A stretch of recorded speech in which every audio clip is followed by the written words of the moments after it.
Hi and welcome back to my channel. This is Amal. If you don't know me, I'm a traveler and content creator and dancer. I toured Morocco this year, my own country, which has so many colors of the spectrum from ocean to desert to mountains. It's got something for everyone. And today I want to talk to you about the top places. And no, it's not Marrakesh. I'm not dissing Marrakesh here, I still like it. I'm just saying there are better places for me, and this is my list. In my personal experience as a Moroccan, these are my top 5 places.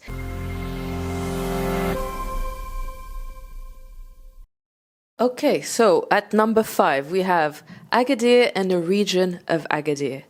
Agadir itself is a bit boring if you ask me.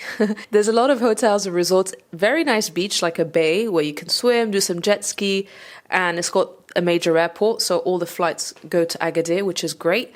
But I found it personally a bit boring. What you want to do, if you have a car, is go to Paradise Valley, which is this amazing hike about an hour away from Agadir, in like a canyon style place, so beautiful. You've got these pools you can reach, really beautiful hike. It can get busy in summer, so make sure you go maybe before summer to avoid the crowds and to avoid the polluted waters. One thing you can do around Agadir, 20 minutes away from it as well, is Tarazout, big surfing hotspot. Best time to go between September and February, especially if you're a big surfing nut. You will love Tarazout. From Agadir to Tarazout and beyond, that coast, the most incredible beaches, and they're all so different and unique. You've got Imsouane as well, which is like a bay surrounded by rocks. Some people compare it to Portugal. The surfing there is very popular, although very busy. It's got the longest wave in Morocco. If you're in Agadir, don't stay there. Take a car, take a taxi, find your way all the way up to Imsouane. Even if you're not a surfer, but just to enjoy the vibes there. The people are really nice and friendly, really chill. If you want to have a nice swim, some good fish. Aghrod was actually my highlight. It was my surprise to find this Caribbean looking like town. And the beach just went on for years. It was such a beautiful beach. Then from Agadir, you can also go south. Tiznit, the silver capital, if you want to go to Tafraout. Or if you want to carry on, if you've got a camper van maybe, or 4x4, you can do Sidi Ifni, you can do all the great beaches which are like wild and desert beaches. They're so beautiful. It changes terrains and you really start to feel like, okay, this is Africa, this is the vast land of beautiful Africa. Number 4, Merzouga. Merzouga I've been to twice. Probably on every Get Your Guide, TripAdvisor, every guide, every person will tell you about Merzouga. It's only once you go there for yourself and see it for yourself and experience it that you will appreciate it. All these operators do it for a day, and that's how I did it the first time, which kind of sucked. I only went for an afternoon, did a desert camel ride, and then went back, and I was like, no, this is a tourist trap. Merzouga, you want a few days for sure there. It's got a lot of culture. The people there are the nicest ever I've met in Morocco, I think. It's so hard because there's so many nice people around Agadir as well. But in Merzouga, they're wired differently. They put a lot of emphasis on care. So if you're going to someone and asking for a favor, they'll do that favor plus 10 more things. Like, make sure you take a 4x4 and go to the dunes and camp. You can do some quadding. There's so many activities in Merzouga that suits everyone. It's very family friendly. Got some nice hotels with pools. You can do the luxury side of Merzouga, or you can do the wild camping side of it. I have a couple of videos about how you can do that. You can watch them later if you're interested. But yeah, Merzouga is a place that's close to my heart, and I think everyone should visit, but for more than a day, and try to take off your tourist glasses there and see that there's more than just a camel ride. There's actually people you can interact with. There's different activities that can be tailored to you. If you just want to have champagne with your loved one on a rug in the middle of a dune, I'm sure there's a way for you to do that.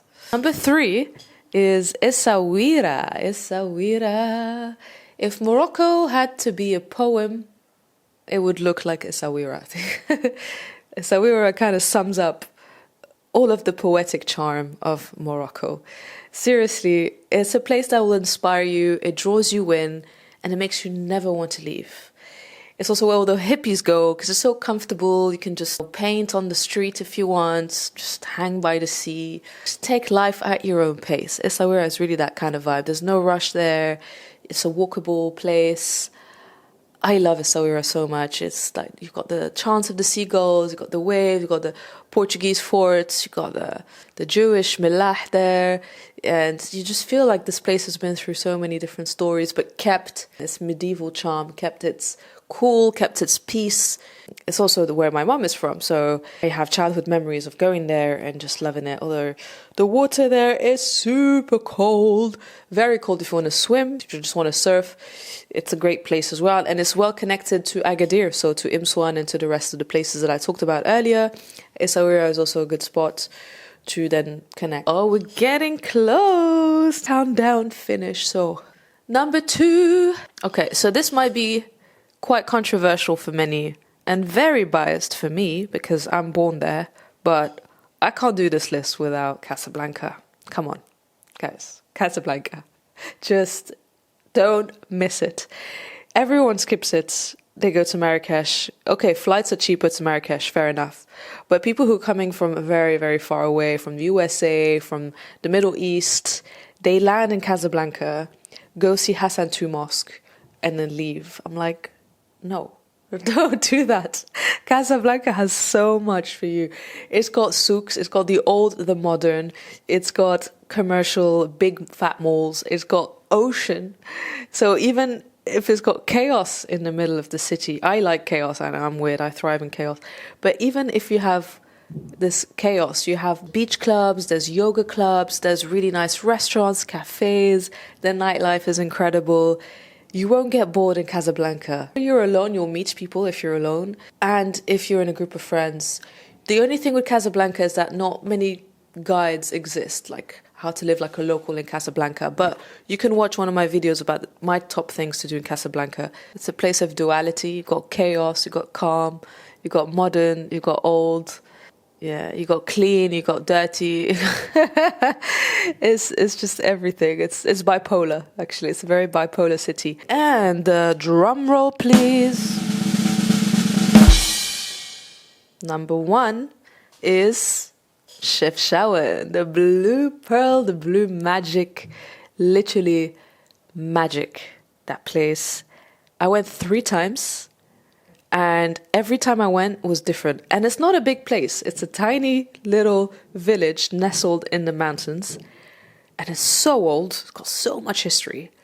But every time you go there, you feel like there's something different. The air there is like cleansing every cell in your body. It's just, you're renewed. You feel like you're a new person every time you go.